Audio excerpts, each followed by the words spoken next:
Question is, Treaty of Salbai formed the turning point in the history of English supremacy in India.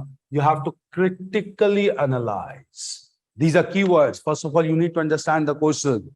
The Treaty of Salbai formed the turning point in the history of English supremacy in India. First of all, you should know what was Treaty of Salbai. And then importantly, you have to highlight why and how it was the turning point in the history of English supremacy in India. And that too, examine critically. Examine critically means how far this statement can be accepted. Till what extent we can accept, because beyond certain extent, it is clear it cannot be accepted. So first of all, Treaty of Salbai. Treaty of Salbai was signed between the British and the Marathas in 1782, which postponed the First Anglo-Maratha War for 20 years, as both sides decided not to fight against each other for coming 2 decades. This was Treaty of Salbai.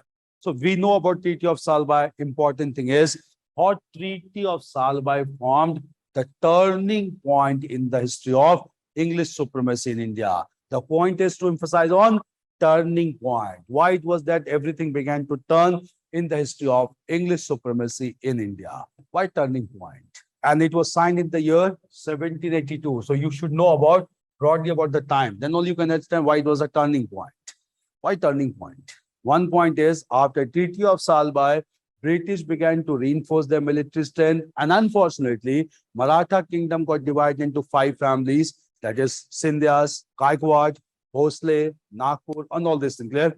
Peshwa began to rule from Pune, Gaikwad from Baroda, Bhosle from Nagpur, Holkar from Indore, and Sindhias from Gwalior. So why it is a turning point? Because after this, the most important political authority in India, Marathas themselves, began to gradually decline. And since they began to gradually decline, obviously British got time to reinforce the military strength and to emerge as politically supreme power in India. This is one angle, very valid angle. Yeah. What could be another turning point? What could be the other point to say that it was a turning point? That is what turning point, because after the Treaty of Salbai only, even Marathas were dispatched by the British to fight against Mysore. Even though Mysore could not be defeated, but at the same time, joint operation could begin to be launched against Mysore. And that ultimately led to defeat of Tipu Sultan in the Third Anglo-Mysore War, in which Marathas also supported the British. So obviously turning point in the supremacy of British India. Second factor.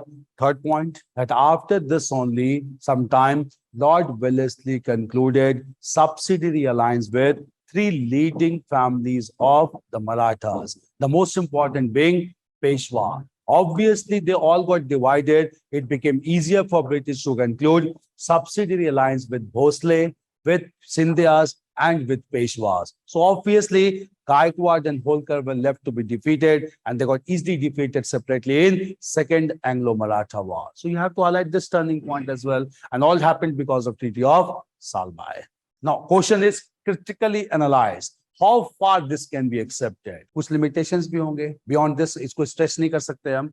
So you have to write that even though Treaty of Salbai proved to be a turning point, but it also must be taken care that British still were not the supreme power in India. And in order to emerge as politically supreme power, they took a long time to defeat 2 major powers like Mysore and Punjab. Clear? They had to fight 4 wars with Mysore and 2 wars with Punjab to emerge as politically supreme power. Therefore, Treaty of Salbai was a turning point, but at the same time, it did not result into immediate political supremacy of English in India. That would be critically analyze. Critical analysis is clear. How you need to go for critical analysis, how far you can accept. You have to write limitation also. This needs to be understood that still they could not be politically supreme power because they had to fight 4 wars with Mysore, 2 wars with Punjab to emerge as supreme political authority in India. So Treaty of Salbai may be a turning point, but not the immediate factor to leading to political supremacy. Clear? Now from here, just understand. Clear? You get other questions. Modern India, varieties of questions are there. Clear?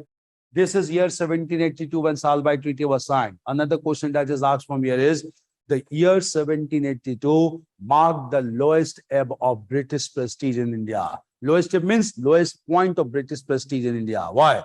Because by the year 1782, British could not defeat two major powers of India. They had to compromise with Marathas here, and therefore they also could not defeat Mysore in the Second Anglo-Mysore War. It was also a lower step because of global phenomena. In the year 1782, 13 British colonies in North America became independent after American War of Independence. So obviously the year 1782 marked the lowest ebb of British prestige in India.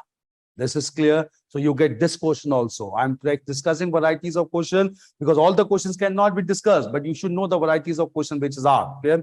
Write the question also. You can practice and you can contemplate. The year 1782 marked the lowest ebb, EBB, the lowest ebb of British prestige. So write two factors from India, one even from global level. Clear. Write another question which is asked from here.